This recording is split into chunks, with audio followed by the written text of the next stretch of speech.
Ում համար է ամեն ինչ արվել, ում է տրվել այդ պետական գաղտնիքը, ով է հավաքագրել, հա, բնականաբար ճակերտների մեջ։ Գումարը չկա նաև պետական գաղտնիքը։ Երբ որ փաստաբանները ասում են ցույց տուր պետական գաղտնիքը, որտեղ պետական գաղտնիքը, դա պետական գաղտնիք է, գրիֆով, գաղտնի, հուշ գաղտնի եւ այլն, դա նույնպես չկա։ Ասում են ինչ որ քարտեզներ է փոխանցել ռուս քաղաքագետի եւ դա պետական գաղտնիք է։ Երբ որ այդ քարտեզները հանում ցույց են տալիս փաստացի վարչապետի պաշտոնական էջում բաց դրված, ով ուզում է մտնել, քննիչները դատավոր էլեկտրահարվում են, գործը ամբողջովին շուշինցու է։ Ինչ վերաբերում է Արեգնազ Մանուկյանին, Արեգնազ Մանուկյանի վրա որևէ մեղադրանք գոյություն չունի։ Իրեն ձերբակալել են ենթադրության վրա, որ ինչ-որ մի բան հնարավոր է, որ ինքը հանձնել է Անդրանիկ Թևանյանին։ Այսինքն մի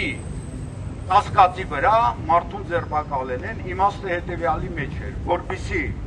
Արեգնազ Մանուկյանին ահաբեկելով, հաշվի առնելով կին է, երեխա ունի, ծեր մայր ունի, համոզեն ինչ-որ մի բան ասի, բայց ի պատիվ Արեգնազ Մանուկյանի նա ոչ մի բան չի հնարել այդ ահաբեկման հետևանքով, գործը ամբողջովին փլուզված է։ Հիմա գանք ամենագլխավորին, որն էր այդ գործի նպատակը։ Սա մաքուր քաղաքական գործ է, սա աշխարհաքաղաքական գործ է, որի հիմքում դրված է Հայաստանի այսպես թե այնպես գոյություն ունեցող անվտանգային համակարգի փլուզումը, այսինքն այն անվտանգային համակարգում, որոնք մենք դեռևս կանք, պետք է դա փլուզել եւ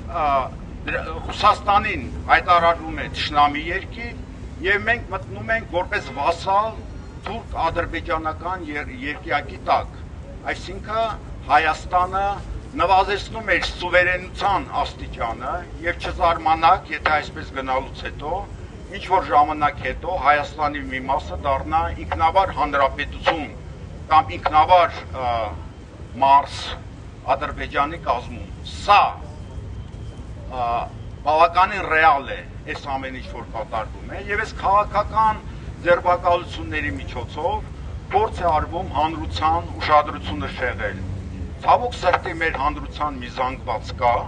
որը արուն է ուզում, որը ձերբակալություններ է ուզում, եւ եթե դու դա անում ես, քո հեղինակությունը բարձրանում է։ Դա Նիկոլ Փաշինյանի ընտրողներն են։ Այդ ընտրազանգվածը ստանում է գլխավոր հարվածները այս սանկցիաներից Ռուսաստանի կողմից, գյուղատնտեսություն եւ այլն։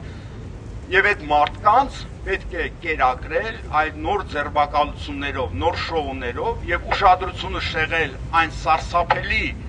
դեպքերից, որոնք մեզ սպասվում են։ Մենք շարունակելու ենք տարածքներ կորցնել, մենք մեր տարածքների մի մասի վրա մեր վերահսկողությունն ենք կորցնելու, խոսքը Սյունիքի մասին է։ Սա է այն ամենը, ինչ որ ես ցանկանում եմ ձեզ ասել։